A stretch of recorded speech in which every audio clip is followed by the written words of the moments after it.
Where do you see United at this moment in time? Because do you think there's a degree of Amorim being a little bit shocked himself at what he's come into? I don't think he was maybe just aware of the magnitude of the size of the test involved. I think he knew he had a job in his hands, but do you think it's maybe even surprised him a little bit?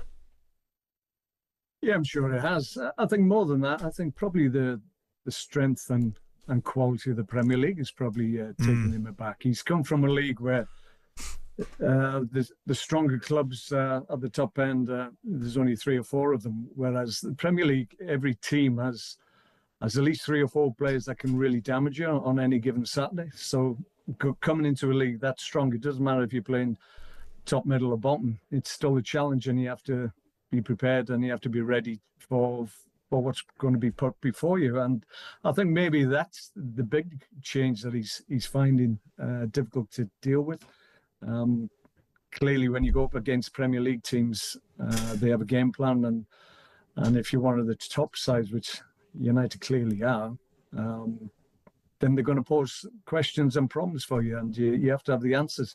I think maybe the fact that he wants to keep to his formation, the one that's got him success and got him the job at United, I think maybe he needs to show a little bit more flexibility in terms of which way he can go. I think if momentum's changing in a game, sometimes as a manager you have to change formation just to negate the threat that the opposition are posing you during games, and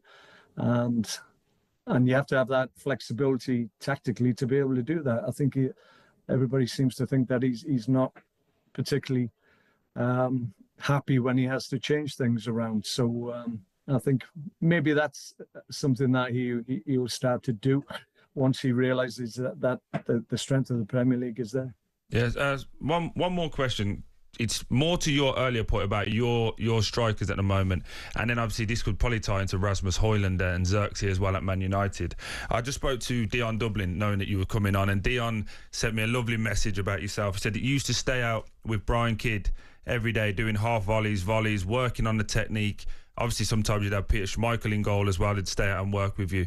Do you think now that with the lack of number 9s out there, proper goal-scoring number 9s, you have to put more work in on the training pitch? And if it was Rasmus Højlund and Xerxes, what would be your bit of advice for them as well?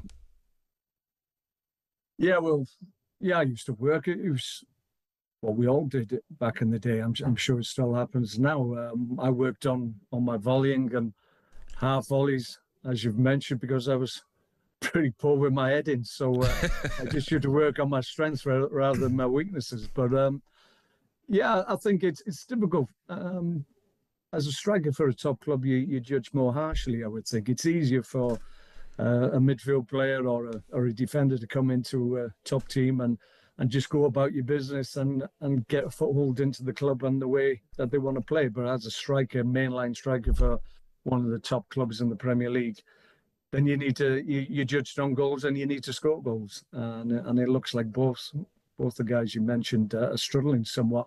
It doesn't look like Højlund at the moment he's not the focal point of the team, and I think there seems to be a reluctance to play through him. Yeah, and United have always had strikers that were obviously available and at times played where they're back to the goal and link play. I see some of that element of United's play at the moment not as strong as it needs to be. So it's difficult. They're both young lads that are trying to find their way in a big club and a huge league. So it's early days, but at some point something has to click. Absolutely, Mark. I looked at him on the weekend. I thought he looked a little bit isolated. Obviously, confidence was a little bit. Well, you started me this morning, Mark. I thought those half volleys and volleys were all natural. I'm so disappointed to hear you had to work in it in training, man. You've killed me this morning, mate. Listen, the very best of luck to you. Keep up the good work, Mark. Thanks for taking the time to join us, mate, and good luck, pal. Okay, my pleasure, guys. Thanks care. Again. talkSPORT Breakfast, waking you up Monday to Friday morning from 6 a.m. on AM, on DAB, via the talkSPORT app and on your smart speaker. talkSPORT.